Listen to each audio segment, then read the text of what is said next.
This is North Dakota Today.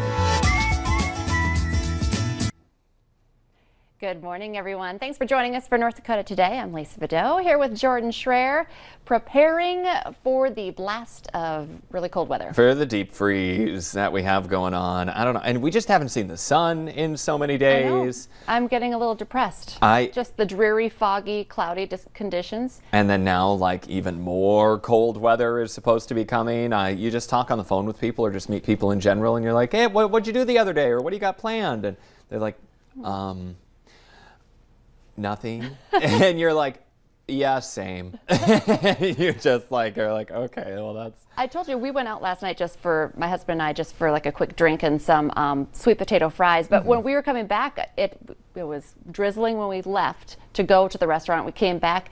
It was super icy, but you said it wasn't so bad in your neighborhood this morning. It wasn't super bad, no. When I woke up, granted, my windshield was real covered. It was the one where you got to take the ice scraper and, it has that backside with the little extra scrapies on there. Like, you had to first give it that and then flip it over and then go on the other side. So I did have to do that, but I saw in Moorhead on 8th Street, I have to take 8th Street to get to the interstate, and there were plows out and they were putting stuff down. So that wasn't super bad. Of course, the neighborhood roads are icy, but I kind of think that this time of the year I should just always expect them to be icy because you never know what's going to happen. So they worked the roads. I could tell that crews were out working the roads. But well, and I know this is exactly what meteorologist Lisa Green was talking about all this morning, and she's going to check in with us right now as well, Lisa. I don't know if you've been out very much or hearing too much. The slick and slippery roads, an issue, and then we talked just about what we're seeing in town, but I know you've been kind of tracking what's going on out in open areas, and that's a different story. That's very true. We've got that blowing snow, a little drifting snow. It's not, the typical classic kind of blizzard situation by any means, but we know there are trouble spots when you get a little drifting where the roads become iced over again and visibility comes down a little bit too. And that is in open country, in those open areas. In the major metros, it's a little bit better, again, as you guys were just talking about, especially on those main roads. But here's the view. This was just about 20 minutes ago that a plow cam along Highway 34 in Eastern Becker County snapped this shot, and you can see there's some snow on the road, there's a little drifting, they're out there trying to clear it off, and then you get more snow blowing on it with that strong northwesterly wind, and that'll lead to some slick spots. So it's another day where you're going to want to use some caution here. And the DOTs both reporting in Minnesota and North Dakota that we've got some partially covered or completely covered roadways with either snow or a little bit of ice or a combination of the two. And purple here, you could see our map indicating in North Dakota that we've got some snowy spots in northeastern parts of the state especially. There's some continuous snow, it looks like, in the Hillsboro area along I-29. I'm just going to point that out here. This solid purple line, that indicates continuous snow on the interstate. And then here in yellow around Fargo and especially in the outskirts of town, there are some patchy ice being reported on some of the interstates and highways as well. And then, of course, there are other areas, and in your community where some of those icy spots are. So it's not perfect out there today, we'll say that. And we'll continue to see some conditions that are a little more hazardous yet again for travel here this morning. Still some light snow going on in northwest Minnesota especially. You see that there, but we at least, if you didn't want this, if you don't want more winter, we at least missed out on the main part of this system. That hit Sioux Falls. It's currently working on exiting Minneapolis. You're going to run into some snow driving in that direction here today. Duluth as well. That's moving off to the east, and that's where the accumulations were. We're looking at wind out of the northwest. It's strong. We've got gusts into the 20s and 30s, so that's just driving in that cold air. This is the first part of that cool down we're going to be experiencing. Visibility is a little lower again in places where we have that wind. 1 mile in Thief River Falls thanks to a little blowing snow. And here's a look at our temperatures. They'll be on the downward trend here from here on out.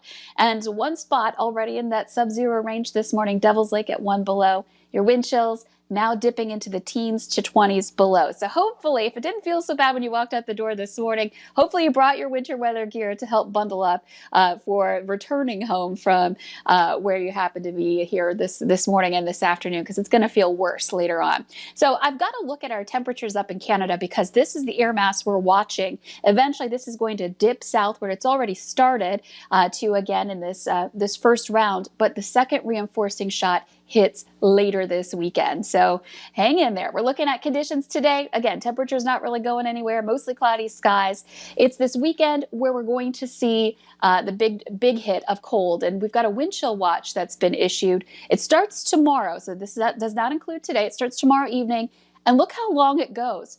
Friday evening into Saturday, Sunday, Monday, and Tuesday for wind chills that could be 40 to 50 below. So dangerous cold.